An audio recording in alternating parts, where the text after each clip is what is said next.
Hello student, जैसा कि आप सभी जानते हैं अभी आईसीएसई क्लास 12th का मैथ्स का पेपर आया है एंड मैं उसकी आंसर की के साथ हूँ। तो एमसीक्यूज़ को पहले डिस्कस कर लेते हैं। वहाँ पे ए दे रखा था एक मैट्रिक्स, आप लोगों को क्वेश्चन पेपर। तो ए स्क्वायर जब आप निकालोगे नल मैट्रिक्स आएगा, तो ए की पावर 16 भी ऑब्वियसली नल मैट्रिक्स होगा। सेकंड क्वेश्चन था होमोजीनियस डिफरेंशियल इक्वेशन, तो उसका नंबर ऑप्शन डी है। सही आंसर आपको दिख रहा होगा। एंड देन क्वेश्चन नंबर 3 में ग्राफ दे रखा था, तो वहाँ पे स्टेटमेंट 1 गलत है, क्योंकि हाफ से लेकर 2 तक के बीच में 1 से 2 जो है वो स्ट्रेट लाइन है, जो कि इंक्रीजिंग फंक्शन नहीं हो सकता। तो स्टेटमेंट 2 ही सही है। फिर नेक्स्ट इंटीग्रेशन का क्वेश्चन था। इंटीग्रेशन के क्वेश्चन में अगर आप देख रहे हो, एक्स की पावर 4 -1 था, जिसे आप फैक्टराइज करोगे तो न्यूमरेटर में रह जाएगा एक्स स्क्वायर -1, जिसे आप इंटीग्रेट करोगे तो एक्स क्यूब अपॉन 3 -1 एक्स बचेगा, जिसको आप जब सॉल्व करते हैं तो वहाँ पे लिमिट डाल के -2/3 आंसर आता है। नेक्स्ट है असर्शन प्रोबेबिलिटी का, n A equal to n B दे रखा है। अगर एन ए और एन बी सेम है और ये एक ही टोटल सैम्पल से निकले हैं, तो दोनों की प्रोबेबिलिटी भी सेम होगी। और पी ए स्लैश बी जो होता है वो इंटरसेक्शन अपॉन मतलब पी ए स्लैश बी जो होता है वो होता है P A intersection B upon P B, जो इवेंट हो चुका है ना, बी हो चुका है। अब बी स्लैश ए क्या होगा, जब ए इवेंट हो चुका है तो डिनोमिनेटर में पी ए आ जाएगा। अब यहाँ पे बोल रखा है रीजन द इवेंट, ये दोनों इक्वल होंगे क्योंकि वो म्यूचुअली एक्सक्लूसिव है। तो इंटरसेक्शन अगर जीरो होता है तो ही होगा। तो यहाँ पर assertion is true and reason is false. ठीक है, म्यूचुअली एक्सक्लूसिव या ठीक है। ओके, नेक्स्ट वाला है the existence of unique solution. यहाँ पे वो depend x plus equal to lambda है, तो डिपेंड करेगा के की वैल्यू पे ही, तो डी ऑप्शन। नेक्स्ट वाला जो है वो वॉल्यूम के है, तो वॉल्यूम अगर आप डिफ्रेंशिएट कर सकते हो तो वहाँ देख लोगे। v equal to 100 pi H आएगा 2 पाई आर एच, जिसमें अगर आप आर की वैल्यू डाल देते हो तो you will have your answer. तो वहाँ पे ठीक है या तो रेडियस डाल देना, वो कांस्टेंट है तो उसकी तरह एच का हो जाएगा dh/dt।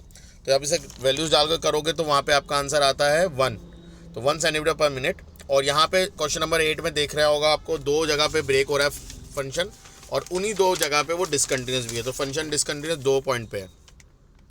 और नेक्स्ट वाले में 9 वाले में both assertion and reason are true and वो करेक्ट एक्सप्लेनेशन है, क्योंकि m जो एलिमेंट हैं वो n से मतलब n जो दे रखा है वो ज़्यादा है, मतलब जो डोमेन वाला फंक्शन है उसमें ज़्यादा एलिमेंट है और रेंज वाले में कम है, तो मैनी 1 बनेगा, 1 कभी नहीं बन सकता, तो करेक्ट एक्सप्लेनेशन है। फिर नेक्स्ट वाले में 10th वाले में प्रोबेबिलिटी के ई एक्स दे रखा है, जो कि होता है सिग्मा पी इंटू है प्रोबेबिलिटी इंटू किस इवेंट की है P x, sigma P x जिसे कहते हैं।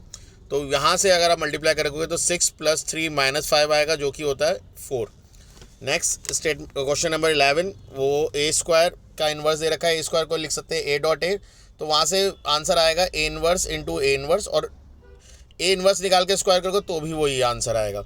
तो ये दोनों सही है, और नेक्स्ट वाला स्टेटमेंट 2 भी सही है। नेक्स्ट है क्वेश्चन नंबर 12। क्वेश्चन नंबर 12 आपको दिख रहा होगा, तो ये सबसे छोटा है 1 1 2 2 3 3।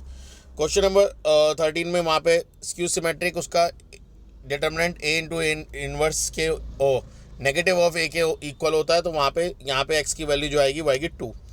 क्वेश्चन नंबर 4 में जो ऑड इवेंट्स होते हैं यहाँ पे जैसे आपको दिख रहा है, फेवर ऊपर होता है, नॉन फेवर नीचे होता है। ठीक है, तो ये नॉन फेवर वाला है, तो यहाँ पे जब 5.2 दे रखा है तो 5 उसके फेवर के, नॉन फेवर उसकी 2 है, तो टोटल हो जाएगा 5/7।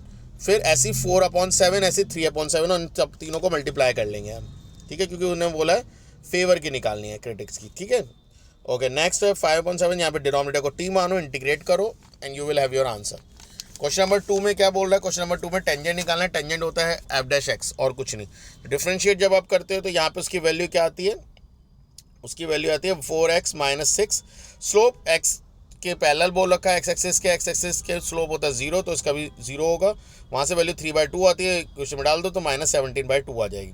क्वेश्चन नंबर 3 में tan इनवर्स का स्क्वायर दे रखा है, cot इनवर्स का स्क्वायर दे रखा है, माइनस में है, तो a square - b square formula लगेगा। tan inverse x plus cot inverse x की वैल्यू π/2 होती है, वहाँ वैल्यू डाल दो and you will have your answer. ठीक है, ओके। नेक्स्ट क्वेश्चन नंबर 4 में देखो, इस तरीके से आप लोगों को करना है। x की power y equal to e की पावर x, दोनों तरफ लॉग ले लोगे एंड सब कुछ y के टर्म में लाके डिफरेंशिएट कर देना, you will have your answer. Then 4 का सेकंड भी मैंने करा है, इसको आप एक बार चेक कर सकते हो, ठीक है, और बता दिया पॉजिटिव वैल्यू है तो वो मिनिमम वैल्यू होगा। क्वेश्चन नंबर 5 अच्छा क्वेश्चन था, इसमें इस तरीके से करना था, कईयों ने XYZ मान के करा है तो उससे भी आता बट वो लंबा जाएगा, तो इससे कर लो, ईजी है। ओके नेक्स्ट वाला क्वेश्चन, यहाँ पे साइन इनवर्स का दे रखा है, तो यहाँ पे इस तरीके से पहले स्प्लिट करोगे, फिर 6 की पावर x है तो उसे मानोगे, tan इनवर्स तो इस तरीके से बनेगा, तो dy/dx उसमें वैल्यूज डाल देना। tan इनवर्स x बाय, तो यहाँ डिफरेंशियल इक्वेशन बनानी है, दोनों तरफ डिफरेंशिएट कर दो, dy/dx ले आओ, फिर इक्वल टू कर देना। क्वेश्चन नंबर जो आपका 7 है उसमें कॉलम में से माइनस करना, 0 बनेगा, उसे फिर एक्सपेंड कर देंगे। क्वेश्चन नंबर 8 में भी कुछ इस तरीके से करना है, कॉज इनवर्स x, यहाँ पे पहले न्यूमरेटर को मैंने डिनोमिनेटर जितना बना लिया, स्प्लिट करा है, तो वहाँ से मेरे लिए इजी पड़ गया, 2 इंटीग्रेशन बन के लेफ्ट साइड में आपको दिख रहा होगा, ठीक है। एंड देन इस तरीके से स्प्लिट करके इसमें आंसर आता है, दोनों को डाल दोगे तो आपके पास आंसर आ जाएगा। log x का होल स्क्वायर ज़्यादा इजी है कंपैरेटिवली उसके मुकाबले, तो आप देख रहे हो तो यहाँ पे 2 बार बाय पार्ट लगेगा, एक बार पहले 1 और log x का होल स्क्वायर में, एक बार log x में अकेले, ठीक है, उससे आंसर आ जाएगा। नेक्स्ट वाला इजी है, x की वैल्यू दे रखी है, ay कर लो, dy/dx निकाल लो, दोनों को एक तरफ ले जाओ, फिर प्रोडक्ट रूल लगा के इंटीग्रेट डिफरेंशिएट कर दो। क्वेश्चन नंबर 9 का जो आपका सेकंड दे रखा है, वहाँ पे y दे रखा है, डिफरेंशिएट करो, x की 2 वैल्यू आएंगी, ईजी है, ठीक है, फिर अरेंज भी कर दिया। क्वेश्चन नंबर 10 में भी मैंने आपको प्रोबेबिलिटी का क्वेश्चन था, तो वहाँ पे सोल्यूशन आप लोग देख पा रहे होगे। क्वेश्चन नंबर 11 भी है, ठीक है, उसका सोल्यूशन भी इजी था, इजीली, बस अगर आपको प्रॉपर्टीज़ आती है तो आप लगा सकते हो। यस क्वेश्चन नंबर इसका जो आपका सेकंड है और वाला, तो यहाँ थोड़ा सा पार्शियल फ्रैक्शन थोड़ा सा लंबा जाएगा, बट अगर आप वैल्यूज जान के कर सकते हो तो पेशेंसली कर लेना। क्वेश्चन नंबर 12 इंटीग्रेटिंग फैक्टर्स हो जाएगा, और नेक्स्ट वाला जो सेकंड वाला है वो यूवी मेथड्स हो जाएगा, जो मैंने अभी करा नहीं है, मैं करके डाल दूंगा। क्वेश्चन नंबर 13 में जो पहला वाला जो ग्राफ है, इसका जो ग्राफ 2 है वो इसका आंसर है। डोमेन आप सबको पता है, डोमेन यानी -1 से लेके +1 तक की इसकी वैल्यू डल सकती है, एंड देन नेक्स्ट वाले में आप फॉर्मूला लगाओ, आंसर आ जाएगा। अब √3/2 कॉस की कौन सी वैल्यू पे होती है, तो √3/2 आपकी वैल्यू होती है 30 पे होती है, तो 30 का डबल होता है 60, sin 60 की वैल्यू जो होती है वो होती है √3/2, तो √3 बचेगा, tan इनवर्स √3 जो होता है वो होता है 30 डिग्री पे, तो π/6 इसका आंसर होगा क्वेश्चन नंबर 13 का 4th, ठीक है। इसके बाद मैं क्वेश्चन नंबर 14 भी करके लाऊंगा, तो तब तक के लिए चैनल को सब्सक्राइब कर लो, और ऐसे ही आंसर की को जानने के लिए कोई डाउट आता है तो आप कमेंट कर सकते हो, and share this video with your friends.